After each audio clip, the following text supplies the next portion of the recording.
Don't forget to pray. Don't be ashamed to pray.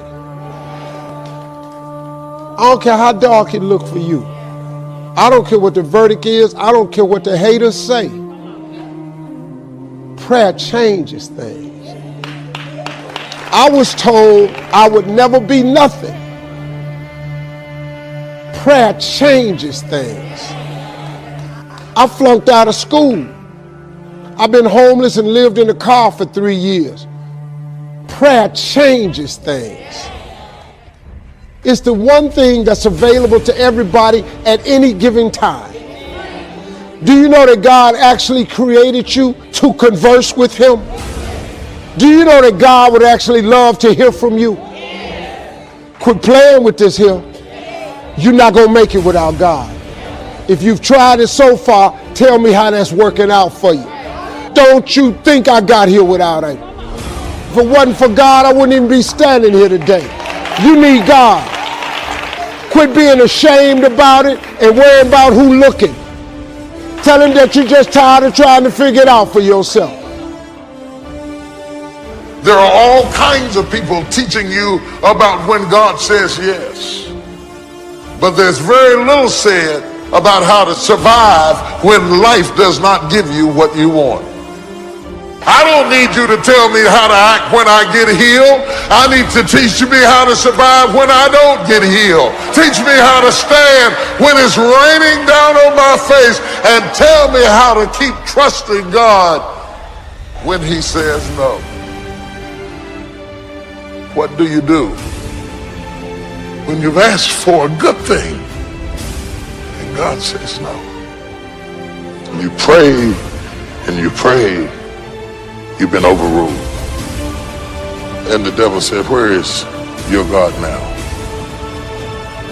I wouldn't let you be attacked on this level if I didn't give you enough grace. Because my grace is sufficient. I got the grace for the situations I confront. And don't let my tears fool you. But when I get through crying, I will be swinging on you, because I do have grace. God wanted you to know that his grace is sufficient. That he will not allow the enemy to send anything into your life that is stronger than his power is upon your life to get you through this moment in your life. God puts promises and dreams in all of our hearts. But God doesn't tell us how it's going to happen or when it's going to happen. God, when is this going to turn around? How come this situation at work is not getting better? We put God in a box and tell him how to do it, and who to use. If it's not working out the way we think, we can get discouraged. You have to leave how God does it and when he does it up to him. Because God's ways are not our ways. Sometimes it's taking longer because he has something better in store. And one of the best things I've learned is to trust God's timing and trust his ways.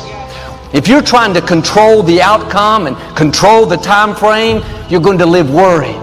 God already has it figured out. He knows the end from the beginning. He doesn't give us the details. If you knew how everything was going to work out, it wouldn't take faith. God has it all planned out.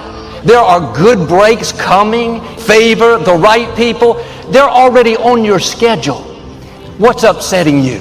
What's keeping you awake at night? God is saying, release it to me. I'm ordering your steps. It may not be good, but I'm going to turn it for your good.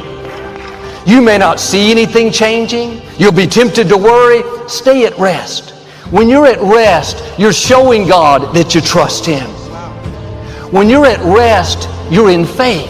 But if you're upset over what's not changing, worried about your finances, that's a sign that you've stopped believing. Come back to a place of peace. You can't trust God and be worried at the same time. Well, Joel, I'm worried about my finances. I'm upset about the medical report. It's not a surprise to God. Release the worry. Release having to know all the details. There will always be situations that we don't understand. obstacles that seem permanent, that's a test. Will you go through life worried, discouraged because it's taken so long? Or will you enter into rest? Will you believe that God is in control and that He will get you to where you're supposed to be? Are you upset about something that's the hand of God? The delay, the disappointment, the setback, it's not working against you, it's working for you. God is about to do unusual things.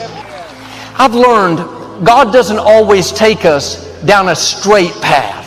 There will be detours. These times when you feel like you're going the wrong way. Don't get set on the method. The way you think it's going to happen may not be the way God's going to do it. What you can't see is on that path, there's another turn. It leads to a shortcut that will catapult you ahead. The reason it's taking longer is because it's going to be bigger than you thought.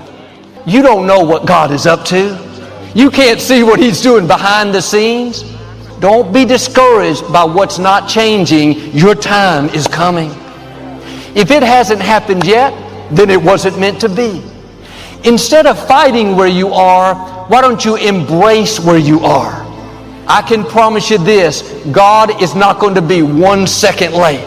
He's not going to accidentally miss your set time. And it's good to be passionate about our dreams and freedom, promotion, but don't be so consumed that you're not going to be happy while you're waiting for God to bring it to pass. This day is a gift. Enjoy your life while God is working. You have to pass the test of being happy where you are before God will get you to where you want to be. You have to put your foot down and say, I am going to enjoy this day. These challenges, this bad break, God, I know you're on the throne. I trust your ways. In the meantime, I'm going to live my life happy. Imagine if Joseph had not learned how to release control. God gave him a dream as a teenager that people would bow down before him. But God does things unusual ways. He uses adversities, disappointments to move us into our destiny. We think God only uses favor, open doors. We know that's His blessing. We thank Him when that happens. But I've learned God uses closed doors just as much as open doors. He uses rejection, betrayals, delays to position us for promotion. We can't see it at the time. We don't like it, but it's the hand of God ordering our steps. Joseph had this dream. What happened?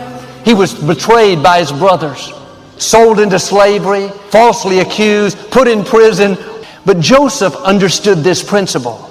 He never complained. He never got bitter. He could hear that still small voice telling him, I'm still in control. This is all a part of your destiny. If he would have tried to control it, he would have lived bitter, angry.